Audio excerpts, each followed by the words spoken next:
তো সব কিছু শেষ হয়ে গেল বন্ধুরা। এই যে ঝড়ে যে এই যে নিম্নচাপে পুরো একদম আলু একদম শেষ করে দিয়েছে। তোমরা দেখতে পাচ্ছ যে এই আলুটা পুরো একদম জলে জলানম্য হয়ে গেছে। আমরা যে আলুটা পরিশ্রম করে লাগিয়েছিলাম মা এবং আমি, তো দেখতে পাচ্ছ যে এই যে আলুর বিচনগুলো সবগুলো কিন্তু পচে যাবে।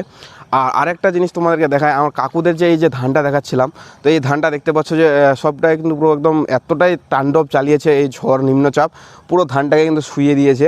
মানে একটা কৃষক 365 দিন কষ্ট করে তারপরে 60 দিনের মধ্যে একটা ধান মানে উপজায় বা কষ্ট করে, তো সেই পরিশ্রমটা বৃথা হয়ে গেল। তো তারপরে এখানে দেখতে পাচ্ছ পুরো জলানময়, আমাদের মাঠে প্রচুর ক্ষয়ক্ষতি হয়েছে এবং সব কিছু এতটাই তাণ্ডব চালিয়েছে পুরো শেষ। আর কিছু বলার মতো নাই বন্ধুরা, মন খুব খারাপ এবং খুব কষ্ট লাগছে আমাদের এই দেখে।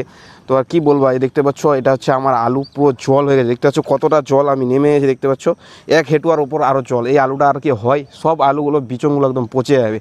তো ভিডিওটা এতটা পরিমাণে শেয়ার করো বন্ধুরা, যত এটা আমাদের প্রশাসন এবং সরকারের কাছে এই ক্ষতিপূরণে যত আমরা পৌঁছাতে পারি। তো ভিডিওটি ভালো লাগলে অবশ্যই লাইক কমেন্ট শেয়ার করিও বন্ধুরা। এই কার্তিক মাসে এরকম বৃষ্টি আমি জীবনে দেখিনি। এতটা মানে কার্তিক মাসে আমি জন্ম হওয়ার পর থেকে কোনোবার এত বৃষ্টি দেখিনি। এবার যে তাণ্ডব চালিয়েছে এই যে ঝড় এবং এই যে নিম্নচাপ, তো কতটা ক্ষতি হয়েছে তোমরা দেখতে পাচ্ছ যে পুরো আলুটা শেষ এবং মন এতটা কষ্ট, পুরো একদম সেই কষ্ট লাগছে বন্ধুরা।